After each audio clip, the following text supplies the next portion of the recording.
Menurut saya, satu, Indosuria ini kalau nanti ujungnya terbukti bahwa dia adalah Ponzi, maka jubahnya itu sangat-sangat sempurna.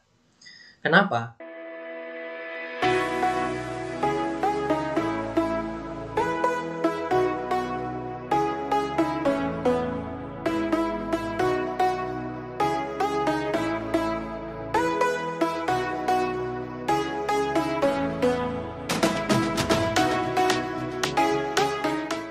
Halo, welcome back. Balik lagi bersama saya di Prasetya. Pada kesempatan kali ini saya pengen bahas soal kasus Indosuria yang kabarnya itu nelen duit sekitar 106 triliun dari sekitar 23.000 orang nasabah.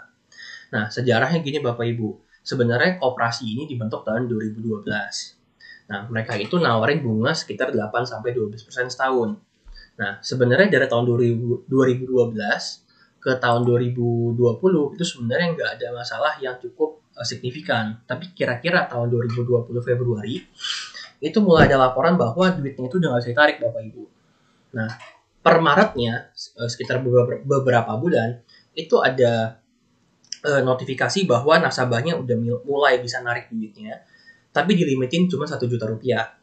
Puncaknya itu terdapat pada 2021 Juni, di mana koperasi ini terungkap gagal bayar dan masuk ke PKPU. Serta bosnya itu juga ditangkap dengan kasus pidana.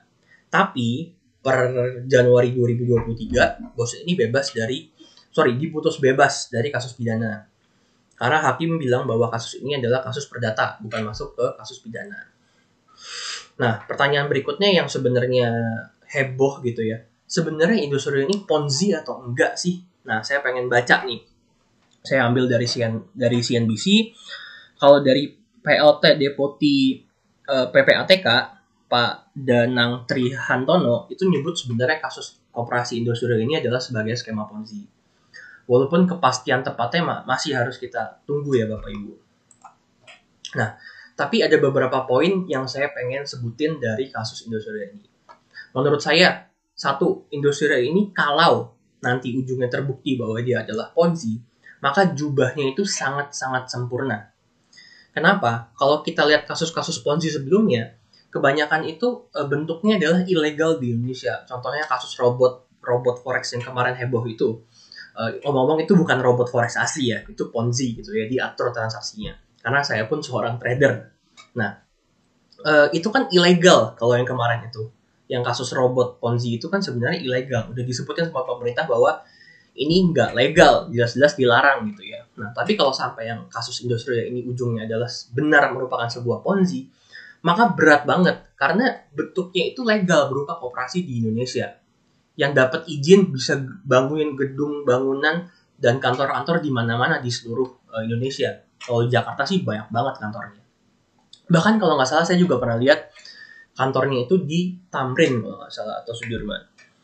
Nah, itu poin pertama. Poin kedua adalah Indosuria itu bukan bank loh Bapak Ibu. Karena banyak orang saya rasa menyalah-sangkakan Indosuria adalah sebuah bank karena mirip. Nah, tapi sebenarnya Indosuria itu bukan merupakan bank tapi merupakan sebuah koperasi.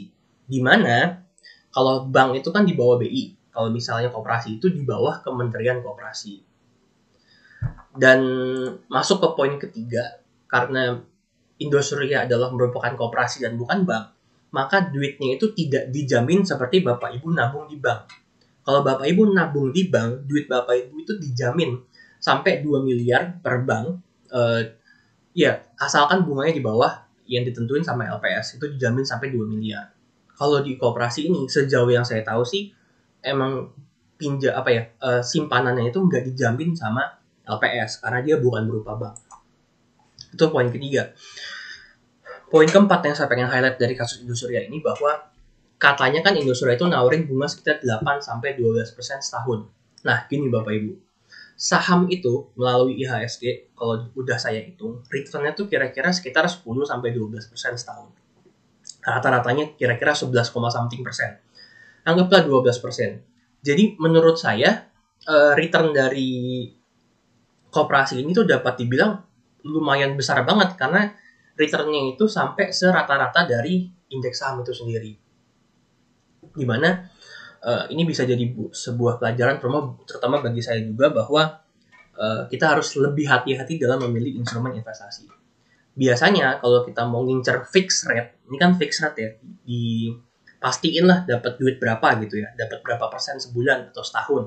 Nah, kita itu biasanya bisa ngelihat return yang wajar dari obligasi-obligasi pemerintah kayak ORI, SBR, atau FR. Dimana yang saat ini itu kira-kira kalau kita berkaca ORI, SBR, FR, kira-kira bunganya itu 4-6% setahun. Jadi di atas itu kayaknya untuk fixed rate harus mulai hati-hati juga. Mungkin demikian dari saya, semoga bermanfaat. Sampai jumpa pada kesempatan berikutnya. Thank you.